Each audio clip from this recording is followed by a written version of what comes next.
atas waktu dan kesempatannya. Kami dari kelompok 5 akan mempresentasikan materi tentang konsiliasi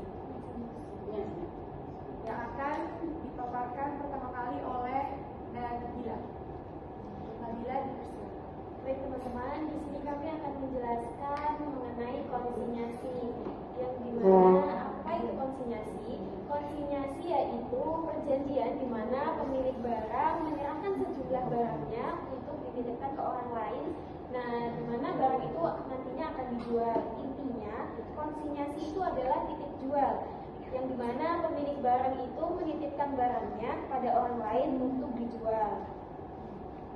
Kemudian siapa saja yang terlibat? Yang terlibat yaitu yang pertama konsinyor. Konsinyor itu adalah pemilik barang dan menitipkan barang itu ke orang lain. Dan yang kedua yaitu ada konsinyi. Konsinyi itu orang yang membantu menjualkan barangnya.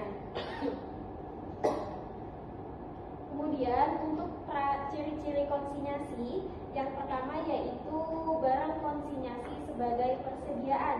Walaupun barang itu sudah diberikan kepada konsinyi, namun hak kepemilikan barang tersebut itu masih dimiliki oleh konsinyor. Yang kedua, pengiriman bukan pendapatan. Kalau barang itu dikirim, belum dianggap dijual, pendapatan baru muncul kalau barang benar-benar sudah laku. Maksudnya itu barang dikirim itu dikirim ke konsinyi. Yang ketiga, tanggung jawab biaya. Tanggung jawab itu termasuk ditanggung jawab biaya konsinyor, yang dimana kayak biaya ongkir, perawatan barang dan lain sebagainya itu masih ditanggung kepada konsinyor, kecuali mereka ada kesepakatan yang lainnya. Kemudian yang terakhir itu konsinyi harus menjaga barang, yang dimana yang menerima barang konsinyi tersebut itu harus benar-benar menjaga barangnya dan mengamankan barang tersebut sampai barang itu laku atau dikembalikan kepada konsinyor. Baik, saya serahkan kepada moderator. Oke, selanjutnya akan dipaparkan oleh Nabila. Baik, terima kasih atas waktunya. Di sini saya akan menjelaskan yaitu mengapa sih konsinyasi itu menguntungkan. Alasannya yaitu yang pertama adalah terhindar dari resiko pemasaran. Yang kedua, terhindar dari resiko kerusakan barang atau fluktuasi. Dan yang ketiga yaitu mengurangi kebutuhan modal kerja.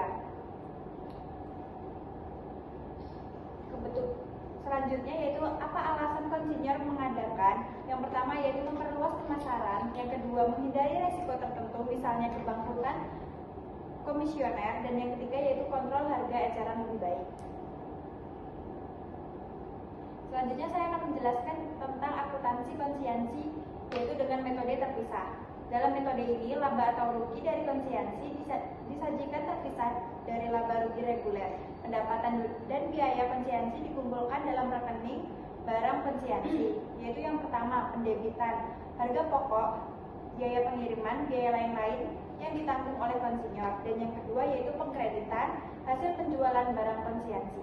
Baiklah, saya serahkan kepada moderator. Materi selanjutnya tentang pencatatan transaksi akan dipaparkan oleh Mara. Mara, dipersilakan. Nah, teman-teman, di sini kita akan memasuki materi pencatatan transaksi.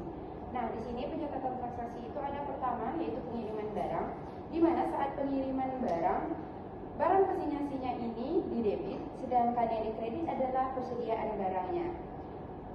Lalu yang kedua ada pembayaran biaya angkut. Nah, saat pembayaran biaya angkut oleh konsinyor, yang didebit adalah barang konsinyasinya, menambah modal yang dikeluarkan dan mengkredit kas, di mana kasnya berkurang. Nah, yang ketiga, saat menerima laporan penjualan dan biaya konsinyasi,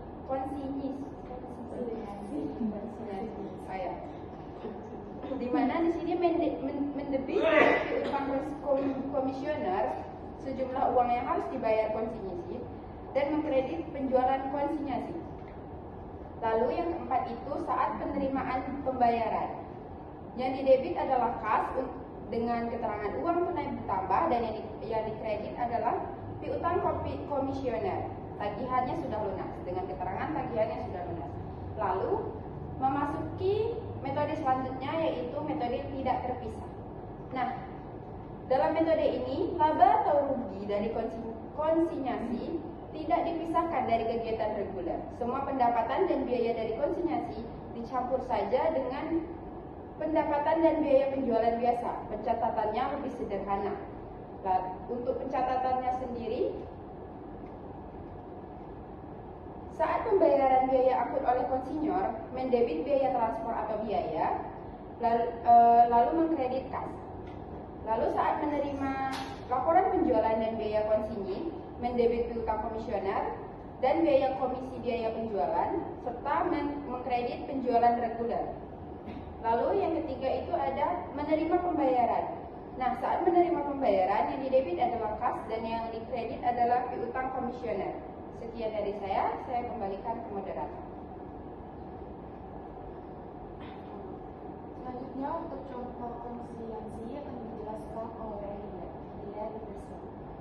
Baik, di sini ada contoh kasus pada PT ABC sebagai konsinyor dan toko XYZ sebagai konsinyi.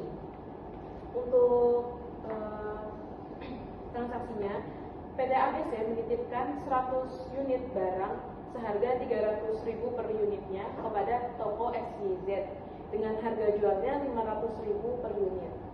Toko XYZ mendapatkan komisi 15% dan semua biaya ditanggung oleh PT ABC. Kemudian untuk perhitungannya, diketahui penjualannya 50 juta didapat dari 500.000 dikali dengan 100 unit. Kemudian komisinya sebesar 15% dengan jumlah 7.500.000. Kemudian biaya perakitannya 200.000 dan kas dikirim sebesar 42.300.000 itu didapat dari 50 juta dikurangi dengan 7.500.000 dan dikurangi dengan 200.000. Kemudian di sini ada pencatatan jurnal dari PT ABC sebagai konsinyor dengan metode terpisah. Yang pertama itu untuk pengiriman barangnya, barang konsinyasi sebesar 30 juta rupiah didebit, kemudian persediaannya 30 juta di kredit. Kemudian untuk pencatatan biaya angkut, yaitu barang konsinyasi sebesar 500.000 di debit dan kas 500.000 di kredit. Kemudian untuk laporan penjualan tersebut ada piutang komisioner sebesar 42.300.000, kemudian barang konsinyasi sebesar 7.700.000 pada barang konsinyasi sebesar 50 juta rupiah. Kemudian untuk pencatatan penerimaan kas dari penjualan barang konsinyasi tersebut itu kas